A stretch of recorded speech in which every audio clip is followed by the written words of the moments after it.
Well, all right, here we are. I said I was going to type maybe part two of my reflections about Atlanta, but I decided, hey, let's pop on here with a video. I got my video camera installed on my new toy, my laptop here that I got a few weeks ago. I'm loving this little baby. And, well, hey, while I'm over here, there's Papa. Hey, Papa. I'm going to say hi to everybody. Yeah, that's Papa. He's laying on the couch doing what he does best. He realized, hey, he's not giving me a treat or anything like that. He's just calling my name. But anyway, so that's Papa and his new laptop. And I've always done my videos downstairs where I've got kind of not a professional recording studio, but it's I got a mixer down there and a professional mic, and so I like that.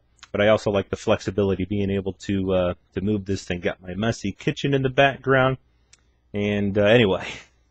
So, hey, so as far as Atlanta, I talked yesterday, I wrote yesterday about how, about day one, and then day two, well, first of all, going to bed that night, on that first night, was just kind of, I've used the word surreal a lot, and it really was. I was laying there in bed realizing that Matthew Campbell was right over there across on the other side of the room, and just knowing that, we've known each other on the internet, through blogs, through comments, and then here we were, and then in the next room over, Ryan and Jamie and Gary and his wife Sherry were in the same hotel. John Fincher had just been there, and he was going home and was going to meet us for breakfast the next day, and for the conference the next day. And so here we were. Okay, then the next day comes. It's the morning time, eating breakfast, all of us together. That's just. It really stuck out to me that here we were, all these people who had only known each other online, sitting around, sharing a meal, talking together. You've got, when you're on the internet, you don't have that body language, you don't have the inflection of the tones, and you don't have all that stuff. You don't have facial expressions. It's not. It's a little bit more dry, of course, than being in person. And so I love the blogging. I love the comments. I love the emails. I love stuff like that.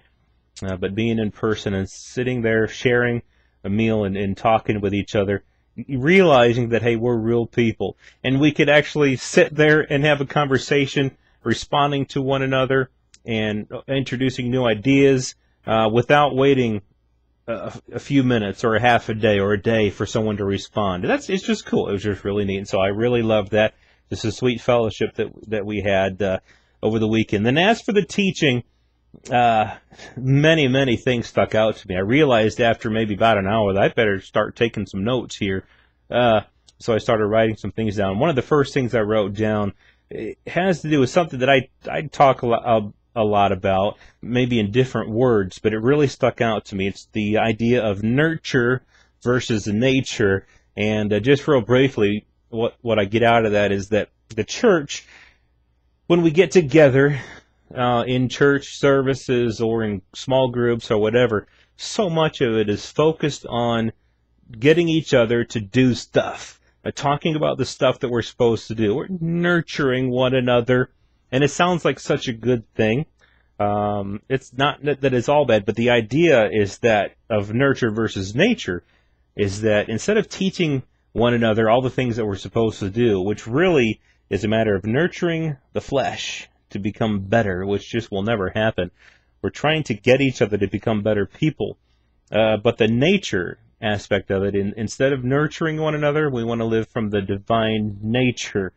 And the divine nature is something that we can be partakers of, realizing that it's not us who lives, but we've died and Christ lives in us, and we've become a partaker of that nature. And so instead of trying to surrender our flesh to become better, we're trying to surrender the fact that to the fact that our life has died, and now we've been made alive together with Christ, and we're living from that divine nature, rather than trying to spur one another on towards love and good deeds in the flesh. All the love and good deeds needs to come from that divine nature, not from nurturing each other to do more good fleshly things. Well, all right, so that might not be the best explanation, but that's kind of what I got out of it. And I'll try to get back on here and share some other things as well, because I tried to set myself a time limit here so I wouldn't go too long, because I can be the type of person who can go on and on about things. Well, anyway, we'll try to get back on here, but this has been another update on the weekend in Atlanta.